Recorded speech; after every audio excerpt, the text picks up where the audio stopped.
I think it's becoming quite obvious that Chuck touched a lot of people from many walks of life, and if we took the time to hear from them all, we'd probably be here the same time next week, but we don't have the room that long.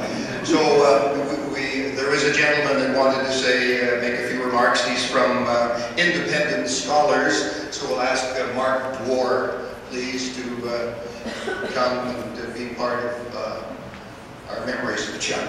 Mark Dwor.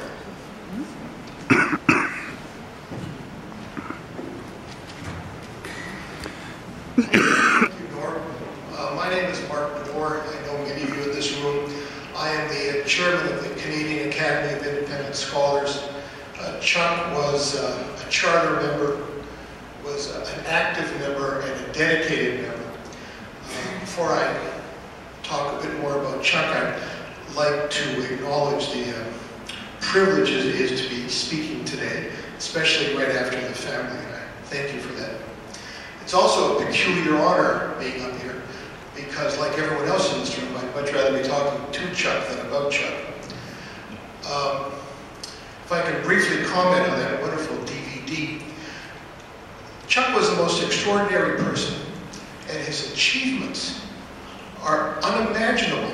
You could list them and you couldn't believe that one person, no matter what his background, could have done all of these things. But he was the most ordinary, unassuming, sweet person. And that part somehow, not the sweet person part, gets missed.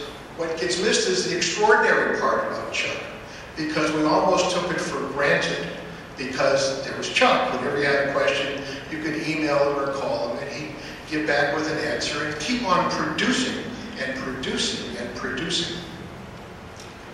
I have the fortune to announce that the Canadian Academy of Independent Scholars, through, in this case, the sponsorship of Joseph Wasp, who's sitting there hiding right now, will be giving an annual grant for the next 5 years of $1,000 per annum for a person who,